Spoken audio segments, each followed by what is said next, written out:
ሰላም እና ጤናን እንደ ሁል ጊዜውም እመኝላችኋለሁ። ውድ የስፖርት አፍቃሪያን ስፖርታዊ መረጃዎችን በተለመደው በሰዓታችን ይዘን መጥተናል። ውድ ቤተሰቦች እናንተም እኛን እንዳስለመዳችሁን ቪዲዮን በላይክ ጀምሩት። ዛሬ ከዚህ ቪዲዮ በርካታ ላይኮችን እንጠብቃለን። የት ሆናችሁ እያዳመጣችሁን ነው? የምትደግፉት ክለብስ ማን ነው? እንዲሁም ስማችሁን በጽፉልኝ። ቀጣይ በሚኖረን የስፖርት ዝግጅት ፕሮግራም ላይ የጻፋችሁልኝን አስተያየት ያነበብኩኝ ስማችሁን እየጠራው እማመሰግናችሁ ይሆናል። ቀጥታ ወደ ስፖርታዊ መረጃዎች ስንሻገር በአጫጭር የስፖርት መረጃዎች እንጀምራለን።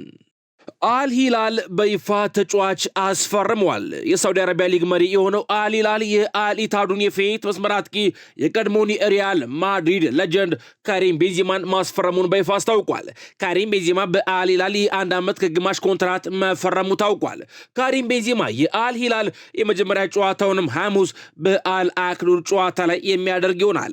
ቤንዚማ በማህበራዊ ትስስር ገጹም በአልኢታድ ለተደረገለት ነገር ሁሉ ምስጋናውን አቅርበዋል ተብሏል። መረጃውንም ፋብሪዞ ሮማኖ ሄርዊጎ ብሎታል። አርሰናሎች ወጣቱን አጥቂ ኢቫን ሞኔን ከስኮትላንዱ ክለብ ሴንት ሚረን ማስፈረማቸውን ይፋ አድርገዋል።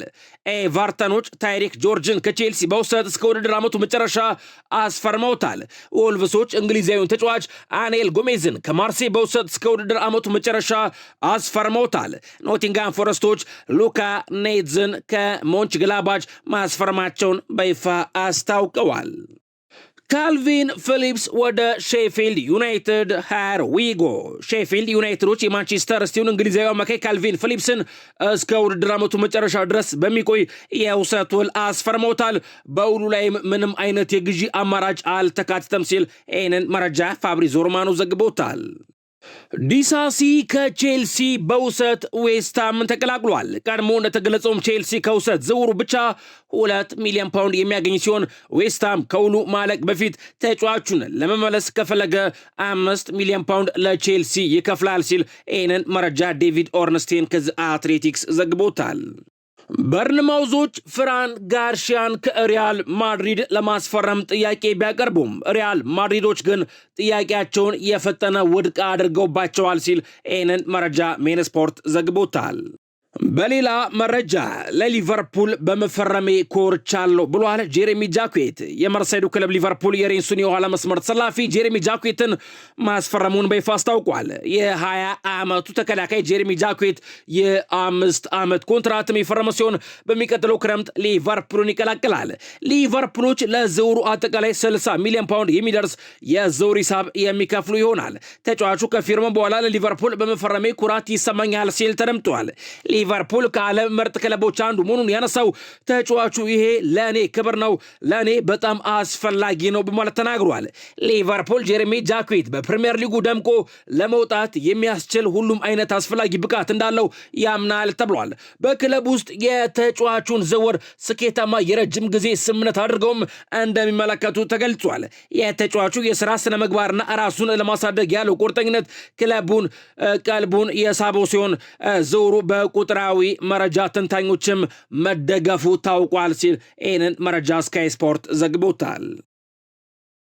በአውሮፓ 5ቱ ታላላቅ ሊጎች ውስጥ በዚህ የጥር የዝውውር መስኮት የወጡ ወጪዎች በማለት ቤተሰቦች ስኮር 91 መረጃ ይፋ አድርጓል። 5ኛ ላይ የስፔን ላሊጋ መቀመጥ ችሏል። 13.7 ሚሊዮን ወጥቷል ተብሏል። እንዲሁም 4ኛ ላይ ደግሞ የፈረንሳይ ሊጓን መቀመጥ ችሏል። 49.7 ሚሊዮን ዩሮ ወጥቷል ተብሏል። 3ኛ ላይ የጀርመን ቡንደስሊጋ አለ። 60.3 ሚሊዮን ዩሮ በዚህ የጥር የዝውውር መስኮት ወጥቷል ተብሏል። ሁለተኛ ላይ ደግሞ የጣሊያን ሲሪያ መቀመጥ ችሏል። 157.1 ሚሊዮን ዩሮ በዚህ የጥር የዝውውር መስኮት የጣሊያን ክለቦች ወጪ አድርገዋል ተብሏል። ቤተሰቦች በቀዳሚነት አንደኛ ላይ መቀመጥ የቻለው የእንግሊዝ ፕሪሚየር ሊግ ነው። 349.3 ሚሊዮን ዩሮ የእንግሊዝ ፕሪሚየር ሊግ ክለቦች ለዚህ የጥር የዝውውር መስኮት ወጪ አድርገዋል ሲል ይህን መረጃ ስኮር 90 ዘግቦታል።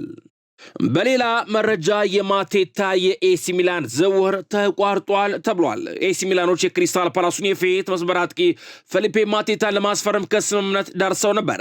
ይሁን እንጂ አሁን ላይ የተጫዋቹ የኤሲ ሚላን ዝውውር መቋረጡን የጣሊያን መገናኛ ብዙሃን ዘግበዋል። የተጫዋቹ ዝውውር ሊቋረጥ የቻለውም የሕክምና ምርመራውን ማለፍ ባለመቻሉ መሆኑ ታውቋል። ኤሲ ሚላን በበኩሉ ከስምምነት ቢደርስም ከዝውውሩ ለመውጣት ከውሳኔ መድረሱ ታውቋል ሲል ይህንን መረጃ ጋዜጣ ዴሎ ስፖርት ዘግቦታል። በሊቨርፑል እና በሪያል ማድሪድ እንዲሁም በጁቬንቱስ ሲፈለግ የሰነበተው ኡፓሜካኖ እስከ 2030 ድረስ በሙኒክ ቤት የሚያቆየውን አዲስ የ5 ዓመት ውል ለመፈራረም ከስምምነት ደርሷል ሲል ይህንን መረጃ ቢልድ ስፖርት ዘግቦታል። ማርከስ ራሽፎርድ በባርሴሎና ያለው የውሰት ውል ሲያልቅ ወደ ማንቸስተር ዩናይትድ መመለስ አይፈልግም ተብሏል። እናም በባርሳ ቤት ለመቆየት ደሞዝ ለመቀነስም ዝግጁ ነው ሲል ይህን መረጃ ሚረር ፉትቦል ዘግቦታል። በሌላ መረጃ ክርስቲያኖ ሮናልዶ በሳውዲ ፕሮ ሊግ ደስተኛ አይደለም ብሏል። ይህንን መረጃ ማርካ ስፖርት ዘግቦታል። ፖርቹጋላዊ ኮከብ ክርስቲያኖ ሮናልዶ አልናስር ትናንት ምሽት ከአል ሪያድ ጋር ባደረገውም የሊግ ጨዋታ ላይ አልተሳተፈም ነበር። ክርስቲያኖ ሮናልዶ ከጨዋታ ውጭ የሆነውን በጉዳት ወይንም ከጤና ጋር በተገናኘ ምክንያት አለመሆኑ ተገልጿል። የሳውዲ አረቢያ መገናኛ ብዙሃን ሮናልዶ በጨዋታው ለመሳተፍ ፈቃደኛ ያልሆነው የሳውዲ ኢንቨስትመንት ግሩፕ ላይ ባለው ቅሬታ ምክንያት መሆኑን ዘግበዋል ብሏል ማርካ ስፖርት በመረጃው። ሮናልዶ የሳውዲ ኢንቨስትመንት ግሩፕ አልናስርን ከሌሎች ክለቦች በተለየ መንገድ ነው የሚመለከተው የሚል ቅሬታ እንዳለው ተዘግቧል። ክርስቲያኖ ሮናልዶ አል ሂላል ከመጋረጃ ጀርባ ትልቅ ተጽዕኖ አለው፣ እንዲሁም በዝውውር መስኮቱ ትልልቅ ተሳትፎችን ያደርጋል የሚል እምነት አለው ተብሏል። ይህንን መረጃ ማርካ ስፖርት ዘግቦታል። ሪካርዶ ፖርቹጋል ደግሞ እንዲህ ብሏል። ክርስቲያኖ ሮናልዶ በውድድር ዓመቱ መጨረሻ ከአልናስር ጋር ሊለያይ እንደሚችል ታውቋል ብሏል። ክርስቲያኖ ሮናልዶ በአልናስር ቤት ባለው ኮንትራት መሰረትም ሮናልዶ ከአልናስር ከጁን 2026 በኋላ መልቀቅ የሚችልበት መብት አለው። አሁን ላይም በተሰማው መረጃ መሰረት አንዳንድ የአውሮፓና የአሜሪካ ክለቦች ሮናልዶን ለማስፈረም ፍላጎት እያሳዩ እንደሆነ ታውቋል ሲል ይህንን መረጃ ሪካርዶ ፖርቹጋል ዘግቦታል። ቤተሰቦች ቪዲዮውን ላይክ ለማድረግ አሁንም አልዘገያችሁም፣ ላይክ አድርጉት። እንዲሁም ለዚህ የዩቲዩብ ቻናል አዲስ ከሆናችሁ ሰብስክራይብ ማድረግ እንዳረሱ አሁኑኑ ሰብስክራይብ አድርጉ። እኔም ስፖርታዊ መረጃዎች ልቀጥል። በሌላ መረጃ የቡካዮ ሳካ ጉዳት ከባድ አይመስልም ብሏል ማይክል አርቴታ። የመድፈኞቹ ዋና አሰልጣኝ ማይክል አርቴታ ቡካዮ ሳካ ያጋጠመው ጉዳት ከባድ እንዳልሆነ ተናግሯል። የቡካዮ ሳካ ጉዳት ሲታይ በጣም ከባድ አይመስልም ያለው ማይክል አርቴታ በዛሬው ጨዋታ የመሳተፉ ነገር ግን አጠራጣሪ መሆኑን ጠቁመዋል። መጠበቅ አለብን፣ ነገር ግን ዛሬ ሁኔታው የተሻለ ነው። በዛሬው ጨዋታ ላይ ወይንም ለሳምንቱ መጨረሻ መድረሱን እናያለን ሲል ማይክል አርቴታ ተናግሯል።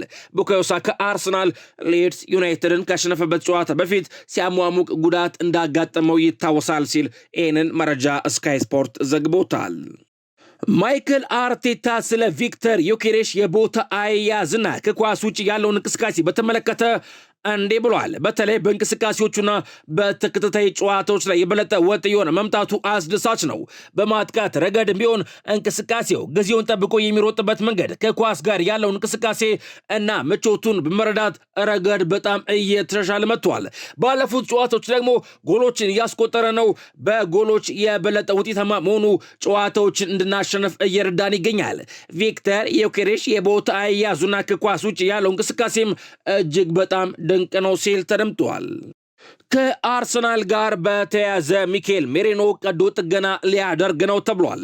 ስፔናዊ አርሰናል የመሃል ሜዳ ተጫዋች ሚኬል ሜሬኖ ባጋጠመው ጉዳት ምክንያት የቀዶ ጥገና ሕክምና ያደርጋል ተብሏል። በዚህ ምክንያት ተጫዋቹ ለረጅም ጊዜ ከሜዳ እንደሚርቅ ክለቡ ባወጣው መግለጫ ላይ አስታውቋል። ሚኬል ሜሬኖ ምናልባትም ከውድድር ዓመቱ ውጪ ሊሆን እንደሚችል ታውቋል። መድፈኞቹ ተጫዋቹ በውድድር ዘመኑ መጨረሻ ወደ ሜዳ ይመለሳል የሚል ተስፋ እንዳላቸው ታውቋል ሲል ይህንን መረጃ ስካይ ስፖርት ዘግቦታል። በሌላ መረጃ ስለ አርሰናል እና አርቴታ ስራዎች የማውራት ምንም ፍላጎት የለኝም ብሏል ሊያም ሮሴኔር። የማለፍ እድሉ የአርሰናል ነው ብሏል። የሰሜዎቹ አሰልጣኝ ሊያም ሮሴኔር የዛሬ ምሽቱ የአርሰናል ጨዋታ ጉልበት የሚጠይቅ ጠንካራ ጨዋታ ሊሆን ይችላል ብለዋል። ጨዋታው ጠንካራና ጉልበት የሚጠይቅ የኃይል ጨዋታ ይሆናል ብለው እንደሚጠብቁ የገለጹት አሰልጣኙ ለዚህም ተጫዋቾችን አሳርፋለሁ ብለዋል። በሌላ በኩል ስለ ጨዋታ ሁኔታ ያነሱት አሰልጣኙ እውነት ስንነጋገር ወደ ቀጣይ ቀጣዩ ዙር የማለፍ ቅድመ ግምቱ የአርሰናል ነው ሲሉ ተደምጠዋል። ከሜዳቸው ውጪ ግብ በማስቆጠራቸውና በሜዳቸው በመጫወታቸው ተጠቃሚ ይሆናሉ፣ ስለዚህ እንደሚያልፉ ይጠበቃል ብለዋል ሊያም ሮሴኔር። አክሎም እኛ በተቻለን መጠን ለማለፍ እንሞክራለን፣ ሁለተኛው አጋማሽ ጨዋታውን መልክ ለማስያዝ ወሳኝ እንደሚሆን እንጠብቃለን ብለዋል። አርሰናል እና ማይክል አርቴታ ስላደረጉትና ስላላደረጉት ነገር የማውራት ምንም ፍላጎት የለኝም ሲሉ ሊያም ሮሴኔር ጨምረው ተናግረዋል። ቼልሲ ዛሬ ምሽት 5 ሰዓት ላይ በኤምሬትስ ስታዲየም ከአርሰናል ጋር የካራባው ካፕ ግማሽ ፍጻሜ መልስ ጨዋታውን የሚያደርግ ይሆናል። የመጀመሪያውን ዙር ፍጻሜ ጨዋታ የግማሽ ፍጻሜ ጨዋታ መድፈኞቹ 3-2 ማሸነፋቸው ይታወሳል። ቤተሰቦች የዛሬ ምሽቱን የለንደን ደርቢ የአርሰናልና የቼልሲን ጨዋታ ውጤት ቅድመ ግምታችሁን ኮሜንት መስጫ ቦክስ ላይ ጻፉልኝ። ከቼልሲ ጋር በተያያዘ ጄሚ ጊንቴስ ጉዳት አጋጥሞታል ተብሏል። የሰማያዎቹ ተጫዋች ጄሚ ጊንቴስ ጉዳት እንዳጋጠመው አሰልጣኝ ሊያም ሮሴኔር አስታውቀዋል። ተጫዋቹ ባጋጠመው ጉዳት ምክንያት ለምን ያህል ጊዜ ከሜዳ እንደሚርቅ እንደማያውቁ አሰልጣኙ ጨምረው ተናግረዋል። ለእሱ በጣም አዝኛለሁ፣ ቋሚ ላደርገው ፈልጌ ነበር፣ እሱ ምን ማድረግ እንደሚችል እንዲያሳይ ፈልጌ ነበር፣ ጉዳቱ የከፋ እንደማይሆን ተስፋ አለኝ ሲሉ ተናግረዋል። በሌላ በኩል ኤስታቪዮ በግል ጉዳዩ አስቸጋሪ ጊዜ እያሳለፈ እንደሚገኝና ስለ መመለሻው ጊዜ ጫና ሊያሳድሩበት እንደማይፈልጉ ሊያም ሮሴኔር ተናግረዋል። በሌላ መረጃ በዘንድሮ የእንግሊዝ ፕሪሚየር ሊግ ምንም ደቂቃ ሳያልፋቸው ለ24 ሳምንታት ሙሉ 90 ደቂቃ መጫወት የቻሉት 5 ተጫዋቾች ብቻ ናቸው ተብሏል። መረጃውን 90 ሚኒት ይፋ አድርጎታል። ቤተሰቦች ምስሉ ላይ እንደምትመለከቱት ማክሴንስ ላክሮክስ ከክሪስታል ፓላስ 2160 ደቂቃዎችን ተጫውቷል። ኒኮላ ሚሊንኮቪች ከኖቲንጋም ፎረስት 2160 ደቂቃዎችን ተጫውቷል። ጄምስ ታርኮስኪ ከኤቨርተን 2160 ደቂቃዎችን መጫወት ችሏል።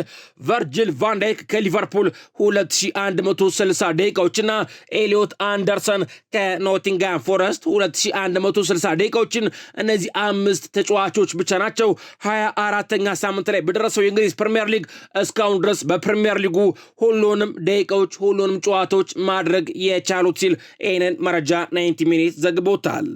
ባለተሰጥኦ የአካዳሚ ተጫዋቾቻቸውን ለተለያዩ ክለቦች በመሸጥ ወይንም በውሰት በመስጠት በጣም ብዙ ገንዘብ ያገኙ የአውሮፓ ክለቦች በማለት ቤተሰቦች ስኮር 90 አንድ መረጃ ይፋ አድርጓል። ምስሉ ላይ እንደምትመለከቱት በቀዳሚነት ባርሴሎና መቀመጥ ችሏል። ባርሴሎና 738 ሚሊዮን ዩሮ አግኝቷል ተብሏል። ከባርሴሎና በመቀጠል ማንቸስተር ሲቲ መቀመጥ ችሏል። ማንቸስተር ሲቲ ከእንግሊዝ ቀዳሚ ነው 286 ሚሊዮን ዩሮ በማግኘት።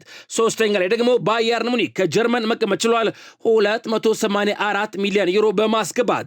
አራተኛ ላይ ደግሞ ሪያል ማድሪድ መቀመጥ ችሏል 256 ሚሊዮን ዩሮ በማስገባት። አምስተኛ ላይ የሰሜን ለንደኑ ክለብ አርሰናል መቀመጥ ችሏል 235 ሚሊዮን ዩሮ በማስገባት። ስድስተኛ ላይ ደግሞ የምዕራብ ለንደኑ ክለብ ቼልሲ መቀመጥ ችሏል 222 ሚሊዮን ዩሮ በማስገባት። ሰባተኛ ላይ አትሌቲክ ክለብ አለ 211 ሚሊዮን ዩሮ በማስገባት።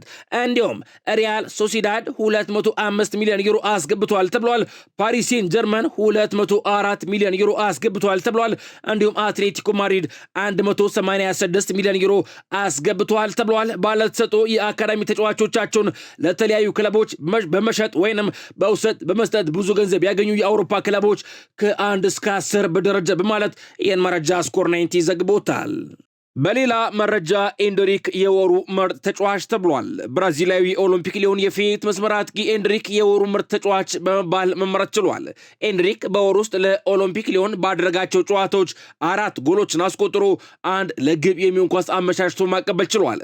በተጨማሪም በ2 ጨዋታዎች የጨዋታው ኮከብ በመባል መመረጥ ችሏል። በዚህ ሲዝን በአውሮፓ 5ቱ ታላላቅ ሊጎች ውስጥ ከፍተኛ አሲስት ያደረጉ ተጫዋቾች በደረጃ በማለት ቤተሰቦች ስኮር 90 አንድ መረጃ ይፋ አድርጓል። በቀዳሚነት ሚካኤል ኦሊሴ መቀመጥ ችሏል። ከባየርን ሙኒክ 15 አሲስቶችን አድርጓል ተብሏል። ቦርኖ ፈርናንዴዝ ከማንቸስተር ዩናይትድ ሁለተኛ ላይ መቀመጥ ችሏል 12 አሲስቶችን በማድረግ። ሶስተኛ ላይ ደግሞ ሉዊስ ዲያዝ ከባየርን ሙኒክ መቀመጥ ችሏል 9 አሲስቶችን በማድረግ ላሚን ያማል ከባርሴሎና እንዲሁም ፌዴሪኮ ዲማርኮ ከኢንተርናሲዮናል እነዚህ ተጫዋቾች ደግሞ 8 አሲስቶችን አድርገዋል ተብሏል። ሪያን ቼርኪ ከማንቸስተር ሲቲ፣ ፌራን ቻቢ ከኢንትራንክ ፍራንክፈርት፣ አንድሪያ ኤሌክ ከዩኒየን በርሊንና አርዳ ጉለር ከሪያል ማድሪድ እነዚህ ተጫዋቾች ደግሞ 7 አሲስቶችን አድርገዋል ሲል ይህንን መረጃ ስኮር 90 ዘግቦታል። በሌላ መረጃ የሪያል ማድሪዱ የመሃል ሜዳ ተጫዋች እንግሊዛዊው ጁድ ቤሊንጋም ለምን ያክል ጊዜ ከሜዳ እንደሚርቅ ታውቋል ተብሏል። የሪያል ማድሪዱ አማካይ ጁድ ቤሊንጋም ከትናንት በስቲያ በነበረው የሪያል ማድሪድ ጨዋታ ላይ ጉዳት አጋጥሞ ተቀይሮ መውጣቱ ይታወሳል። ተጫዋቹ ከተደረገለት የሕክምና ምርመራም በኋላ የሃምስትሪንግ ጉዳት እንዳጋጠመው መታወቁን ክለቡ አሳውቋል። ሪያል ማድሪድ ጁድ ቤሊንጋም በጉዳቱ ምክንያት ቢያንስ ለአንድ ወር ያክል ከሜዳ ይርቃል የሚል ፍራቻ እንዳለው ታውቋል። ቤሊንጋም በቀጣይ ሪያል ማድሪድ 6 ጨዋታዎችም ያመልጡታል ተብሎ ይጠበቃል ሲል ይህንን መረጃ ማርካ ስፖርት ዘግቦታል። በሌላ መረጃ ማርክ ጉይ ነገ ኒውካስትልን በሚገጥመው የማንቸስተር ሲቲ ስብስብ ውስጥ አይካተትም ተብሏል። ምክንያቱም የመጀመሪያው ዙር የግማሽ ፍጻሜ ጨዋታ ከተደረገ በኋላ ሲቲን በመቀላቀሉ ሕጉ አይፈቅድለትም። ሴሜኒዮ ግን ከመጀመሪያው ዙር ጨዋታ በፊት ዝውውሩን በማጠናቀቁ የነገው ጨዋታ ላይ ይደርሳል ተብሎ ይጠበቃል ሲል ይህንን መረጃ ዘ አትሌቲክስ ዘግቦታል። የቀድሞ የማንቸስተር ሲቲ ተጫዋች ሰርጂዮ ኩን አጉዌሮ እንዲህ ብሏል። እንደ ደጋፊ ማንቸስተር ሲቲ ዋንጫ እንዲበላ ከመጠን በላይ እንፈልጋለን እንጂ እውነታው የዋንጫ ቡድን የሚመስለው ዘንድሮ አርሰናል ብቻ ነው ብሏል። አንደኛ ከፍተኛ የመከላከል ብቃት ያለው ቲም ነው። የሚገቡበት ጎሎች ራሱ ኳሊቲ ያላቸው ናቸው እንጂ ያለዛ ምንም ግብ አይቆጠርበትም። መስት ኦፍ ዘ ታይም መሃል ላይም ጨዋታን ከኛ ቲም በላይ መቆጣጠር ይችላል። እንዲሁም ቡድኑ ለ90 ደቂቃ ኮንሲስታንት ነው። በአብዛኛው ጨዋታን በማጥቃትም ክፍተት ሊኖርባቸው ይችል ይሆናል። ስቲል ግን ሰከንድ ቲም ናቸው። ብዙ ጎል በማስቆጠር ደግሞ ከኛ ይሻላሉ። ከተለያዩ ሶርሶች ጎል በማስቆጠር ሌላው ተጫዋቾች ሲጎዱ ራሱ እንደኛ አይፈራርሱም። ብቻ በአጠቃላይ ምርጥ ቡድናቸው። እንደ ኳስ ደጋፊ እኛ ገና ሽግግር ላይ ያለን ቡድነን ዘንድሮ ፕሪሚየር ሊግ ለመብላት የሚያስችል ኮንሲስታንት ያለንም ከቋሚ 11 ውጪ አንድ እንኳን ሰው ቢጎዳብን ቲም ይወርዳል። ፎር ኤግዛምፕል ዶኩ፣ ቼርኪ ወይንም ኑኔዝ ቢጎዱ ማንም የሚተካቸው ተጫዋች የለም። የነሱን ያክል ኳሊቲ ያላቸውም። በአጠቃላይ በፕሪሚየር ሊግ እስካሁን ድረስ ባለው እንደ አርሰናል ኮንሲስታንት የሆነና ጠንካራ ቡድን የለም። ይሄ ግልጽ ነው። ዋንጫውን ካጡት በራሳቸው ጥፋት እንጂ ሲቲ እንደ በፊቱ በጣም ጠንካራ ስለሆነ አይደለም ሲል የቀድሞ የማንቸስተር ሲቲ ተጫዋችና ለጀንድ ሰርጂዮ ኩን አጉዌሮ ተደምጠዋል። ቤተሰቦች በአጉዌሮ ላይ የእናንተን ሀሳብ በጽፉልኝ ደስ ይለኛል። ከማንቸስተር ሲቲ ጋር በተያያዘ ፔፕ ጋርዲዮላ በማንቸስተር ሲቲ ቤት የመጨረሻው የውድድር ዘመን እንደሆነ የማንቸስተር ሲቲ ባለስልጣናት በማመን ተተኪዎችን እየመረጡ ይገኛል ተብሏል። እናም 3 እጩዎችን ያዘጋጁ ሲሆን ከ3ቱ መካከልም ዣቪ አሎንሶ አንዱ እንደሆነ ታውቋል ሲል መረጃ ቴሌግራፍ ዘግቦታል።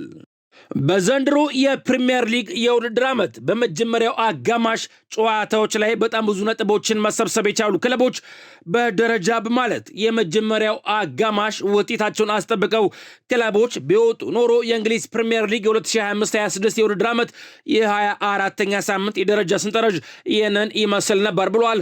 ኦፕታ አንድ መረጃ ይፋ አድርጓል። ቤተሰቦች ምስሉ ላይ እንደምትመለከቱት ሊጉን ማንቸስተር ሲቲ ይመራ ነበር። የመጀመሪያ አጋማሽ ውጤቱን እያስጠበቀ ቢወጣ ኖሮ 24 ጨዋታዎችን አድርጎ 54 ነጥቦችን ይሰበስብ ነበር ተብሏል። አርሰናል ደግሞ ሁለተኛ ላይ ይቀመጥ ነበር በ42 ነጥቦች። ቼልሲ ሶስተኛ ላይ ይቀመጥ ነበር በ38 ነጥቦች። እንዲሁም ማንቸስተር ዩናይትድ፣ በርንማውዝ እነዚህ ሁለት ክለቦች ደግሞ አራተኛና አምስተኛ ላይ ይቀመጡ ነበር ተብሏል። ክሪስታል ፓላሶች ስድስተኛ ላይ ይቀመጡ ነበር ተብሏል በ36 ነጥብ። ሰባተኛ ላይ ደግሞ ብሬንትፎርድ ይቀመጥ ነበር በ35 ነጥብ። ስምንተኛ ላይ ኤቨርተን ይቀመጥ ነበር በ34 ነጥብ። ዘጠነኛ ላይ ኒውካስትል ዩናይትድ ይቀመጥ ነበር በ33 ነጥብ። አስረኛ ደግሞ ሊቨርፑል ይቀመጥ ነበር በ32 ነጥብ ብሏል ኦፕታ በመረጃው።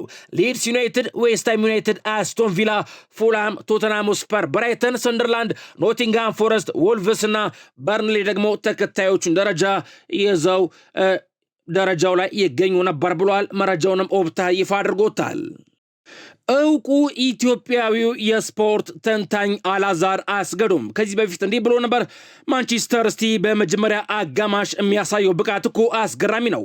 በ24 የእንግሊዝ ፕሪሚየር ሊግ ጨዋታዎች በመጀመሪያው አጋማሽ 6 ጎል ብቻ ነበር ያስተናገደው። ነገር ግን በሁለተኛው አጋማሽ እጅግ በጣም ቡድኑ ወርዶ ነው የሚመጣው ሲል ተደምጦ ነበር። ቤተሰቦች እናም የአላዛር አስገዶምን ሐሳብ የሚያጠናክር መረጃ ነው ያደረስኳችሁ። ማንቸስተር ሲቲ በመጀመሪያው አጋማሽ በሚሰበስባቸው ነጥቦች በእንግሊዝ ፕሪሚየር ሊግ አናት አንደኛ ላይ ተቀምጧል። ከማንቸስተር ዩናይትድ ጋር በተያያዘ ታይረል ማላሲያ እስከ ውድድር ዘመኑ መጨረሻ ድረስ በማንቸስተር ዩናይትድ ቤት ይቆያል ተብሏል። የፓትሪክ ዶርጉ ጉዳት ማንቸስተር ዩናይትድ ተጫዋቹን ለመልቀቅ የነበረውን እቅድ እንዲቀይር አድርጎታል ሲል ይህንን መረጃ ሜን ስፖርት ዘግቦታል። ታይረል ማላሲያ ወደ ኢስታንቡል መጓዝ ጀምሮ የነበረ ቢሆንም ዊልኮክስ ሳይጠበቅ ደውሎ ወደ ማንቸስተር ዩናይትድ እንዲመለስ አድርጓል ተብሏል። ማላሲያ ዝውውሩን አጥብቆ ይፈልገው የነበረ በመሆኑም በሁኔታው ተበሳጭቷል ተብሏል። እንዲሁም የማንቸስተር ዩናይትዱ ተጫዋች ጆሹዋ ዜርኪዚም እስከ ውድድር ዓመቱ መጨረሻ ድረስ በማንቸስተር ዩናይትድ ቤት ለመቆየት ራሱ ወስኗል ተብሏል። የሮማና የተለያዩ የፕሪሚየር ሊግ ክለቦች ፍላጎት የሳበው ሆላንዳዊ ተጫዋች ማንቸስተር ዩናይትድን ለመልቀቅ ተቃርቦ ነበር ተብሏል። ይሁን እንጂ ማንቸስተር ዩናይትድ በማይክል ካሪክ ስር እያሳየ በሚገኘው ብቃት የተደሰተው ተጫዋቹ ለቦታው መፋለምን መርጧል ሲል ይህንን መረጃ ቶክ ስፖርት ዘግቦታል። ከጥቂት ቀናት በፊት ማንቸስተር ዩናይትድን በውሰት የለቀቀው ሃሪ አማስ በደረሰበት ጉዳት ምክንያት ተጨማሪ ምርመራ ለማድረግ ወደ ማንቸስተር ዩናይትድ ይመለሳል ተብሎ ይጠበቃል ሲል ይህን መረጃ ሳሙኤል ሉካርት ይፋ አድርጎታል። ለካሪክ ኃላፊነቱ ሊሰጠው ይገባል። ዋይኔ ሮኒ የቀድሞ ማንቸስተር ዩናይትድ ተጫዋች ዋይን ኢሮኒ ማይክል ካሪክ በጥሩ ሁኔታ ከቀጠለ በኃላፊነት እንዲቀጥል ጠይቋል። ማይክል ካሪክ ጥሩ ስራ እየሰራ መሆኑን የገለጸው ዋይን ኢሮኒ በክለቡ ዕድል ሊሰጠው እንደሚገባ ገልጿል። ማንም የፈለገውን ቢናገር ካሪክ እስከ ውድድር ዓመቱ መጨረሻ ጥሩ ውጤት ማስመዝገቡን ከቀጠለ ክለቡ ስራውን መስጠት አለበት ሲል ዋይን ኢሮኒ ተናግሯል። አሰልጣኝ ማይክል ካሪክ ቡድኑን በጊዜያዊ አሰልጣኝነት የመራ ያደረጋቸውን ያለፉትን 3 ጨዋታዎችን በማሸነፍ ጥሩ ጊዜ እያሳለፈ ይገኛል። ቤተሰቦች በዋይኒ ሩኒ ላይ የእናንተን ሐሳብ ብትጽፉልኝ ደስ ይለኛል። ይበልጡን የማንቸስተር ዩናይትድ ደጋፊዎች ሐሳባችሁን ብትጽፉልኝ ደስ ይለኛል። ማይክል ካሪክ ጥሩ እየሰራ ነው፣ ነገር ግን የዋንጫ አሰልጣኝ ነው ብዬ አላስብም ያሉ ደግሞ ጄሚ ካራገር ነው። ማንቸስተር ዩናይትድ በዚህ ክረምት ትልቅ ስም ያለው አሰልጣኝ ማምጣት ቢፈልግ አይገርመኝም። ከዚህ ቀደም ሶልሻየርም እንዲሁ ነበር፣ እናም እንዳልተሳካለት አይቻለው ሲል ተደምጧል። ማይክል ኦን የማንቸስተር ዩናይትድ ባለስልጣናትን አስጠንቅቋል ተብሏል። በቀጥታ ነው የምናገረው። አንደርሰን ሌሎች አማካዮችን ተራ ተጫዋች የሚያስመሰል ብቃት አለው። ኳስ ይዞ ይገዘግሳል፣ የሾልካል ጨዋታዎችን ይቆጣጠራል። ልክ እንደ ፍራንክ ዲዮንግ አይነት ተሰጥኦም አለው። ማንቸስተር ዩናይትዶች ይህንን ተጫዋች የማያስፈርሙ ከሆነ ዳግመኛ ትረስት ዘ ፕሮሰስ ሂደቱን እመኑ ቢሉን ማንም አያምናቸውም። ይህንን ተጫዋች በመጪው ክረምት የዝውውር መስኮት ግዴታ ማንቸስተር ዩናይትዶች ማስፈረም አለባቸው ሲል ማይክል ኦን ለማንቸስተር ዩናይትድ ባለስልጣናት ማስጠንቀቂያ ልኳል ሲል ይህን መረጃ ፉትቦል ኢንሳይደር ዘግቦታል። ዴቪድ ኦርንስቴን ከዚ አትሌቲክስ እንዲጽፏል። ብዙዎች እንደሚጠብቁት ማንቸስተር ዩናይትድ በክረምቱ የዝውውር መስኮት የመሃል ሜዳ ክፍሉን ለማጠናከር ነው የሚሰራው። በተለይም ካዚሚሮ ከክለቡ መልቀቁን ካረጋገጠ በኋላ የመሃል ሜዳ አማካይ ቅድሚያ የሚሰጠው ጉዳይ ሆኗል። ይህም ከኤሊዮት አንደርሰን፣ አዳም ዋርተን፣ ካርሎስ ባሌባና ሌሎች ጋር ቀጣይ ግንኙነት እንዲፈጠር ምክንያት ይሆናል ማለት ነው። ሌላው ትኩረት የተሰጠው ስፍራ የራሽፎርድና የሳንቾ መልቀቅን ተከትሎ እንዲሁም ክለቡ አንቷን ሴሜኞን ስላጣ በግራ በኩል ያሉ የአጥቂ ሚናዎች ላይ ትኩረት ያደርጋል። በተከላካይ ስፍራ በኩል ደግሞ የሃሪ ማጓየር የወደፊት ዕጣ ፈንታ እርግጠኛ አይደለም። 1 ዓመት የማራዘም አማራጭ አለው። ያንን ካልተጠቀመና አዲሱን ካላራዘመ ከክለቡ የሚለቅ ከሆነ ማንቸስተር ዩናይትዶች አዲስ የመሃል ተከላካይ ያስፈልጋቸዋል። ሌላውና ዋናው ጉዳይ ደግሞ አዲሱ ዋና አሰልጣኝ ነው። ምናልባትም ማይክል ካሪክ ወይንም ሌላ ሰው በ2026 የክለቡ አንዱ የታሪክ አካል ለመሆን በዚህ ቦታ ይሰይማል። በካሪክ ስር የመጀመሪያዎቹ ምልክቶች በደጋፊዎችና በክለቡ ውስጥ ባሉ ደጋፊዎች ዘንድ ተስፋን ፈጥረዋል። ምንም እንኳን ገና ቢሆንም እንደ ሁልጊዜውም ሁሉ ድርጊቶቹ ከቃላቶቹ በላይ ይናገራሉ ብሏል ዴቪድ ኦርንስቴን ከዚ አትሌቲክስ ስለ ማንቸስተር ዩናይትድ። በሌላ መረጃ ጂያኒ ኢንፋንቲኖ ደጋፊዎችን ይቅርታ ጠይቀዋል። የፊፋው ፕሬዝዳንት ጂያኒ ኢንፋንቲኖ በቅርቡ ለሰጡት አስተያየት የብሪታንያ እግር ኳስ ፌዴሬሽንን ይቅርታ ጠይቀዋል። ፕሬዝዳንቱ በቅርቡ የኳታር የዓለም ዋንጫ ሰላማዊ እንደነበረ ሲገልጹ በታሪክ ለመጀመሪያ ጊዜ አንድም የብሪታንያ ደጋፊ ያልታሰረበት የዓለም ዋንጫ ነው ብለው ነበር። ከአስተያየቱም በኋላ ፕሬዝዳንት ጂያኒ ኢንፋንቲኖ ከፍተኛ ተቃውሞ ሲቀርብባቸው ተስተውሏል። ጂያኒ ኢንፋንቲኖ አሁን ላይ እነሱን ለማጥቃት ሳይሆን ሰላማዊነቱን ለማጉላት ነበር ሐሳቤ ሲሉ ይቅርታ ጠይቀዋል። አክሎም የእንግሊዝ እግር ኳስ ትልቅ አድናቂ ነኝ በማለት የሰጠውት የቀልድ አስተያየት የዚህን ያክል ትኩረት ይስባል ብዬ አልጠበኩም ነበር፣ ይቅርታ ማለት እፈልጋለሁ ብለዋል። ቴር ስቴገን ከባድ ጉዳት አጋጥሞታል የተባለ ነው። ቤተሰቦች ይህንን መረጃ ቤልድ ስፖርት ዘግቦታል። ጀርመናዊ ግብ ጠባቂ አንድሬ ቴር ስቴገን የሃምስትሪንግ ጉዳት እንዳጋጠመው ተገልጿል። ከባርሴሎና በውሰት ጂሮናን የተቀላቀለው ቴር ስቴገን የቀዶ ጥገና ሕክምና ሊያስፈልገው እንደሚችል ተነግሯል። መረጃውን ቤልድ ስፖርት ዘግቦታል። ቴር ስቴገን ያጋጠመው ጉዳት መጠን በትክክል ለመለየት ተጨማሪ ሕክምና ውጤት እየተጠበቀ መሆኑ ታውቋል። አንድሬስ ቴር ስቴገን በቀጣይ ከ3 እስከ 4 ወራት ከሜዳ ሊርቅ እንደሚችል ወደ ባርሴሎና ሊመለስ እንደሚችልም ታውቋል። የባርሴሎናው አሰልጣኝ ሃንሲ ፍሊክ በሰጡት አስተያየት ደግሞ እስካሁን ድረስ አላወራሁትም፣ ነገር ግን ለሱ ተሰምቶኛል፣ ውጤቱን መጠበቅ አለብን ሲሉ ተደምጠዋል። የት ሆናችሁ እያዳመጣችሁን ነው? የምትደግፉት ክለብስ ማን ነው? እንዲሁም ስማችሁን ብጽፉልኝ ውድ ቤተሰቦች ቀጣይ በሚኖረን የስፖርት ዝግጅት ፕሮግራም ላይ የጻፋችሁልኝን አስተያየት ያነበብኩኝ ስማችሁን እየጠራው ማመሰግናችሁ ይሆናል። ለሰዓቱ ያስኩላችሁ አጫጭር የስፖርት መረጃዎች እነዚህ ነበሩ። በሌሎች የስፖርት መረጃዎች ተመልሰን እስከምንገናኝ ሰላም እና ጤናን እንደ ሁልጊዜውም እመኝላችኋለሁ።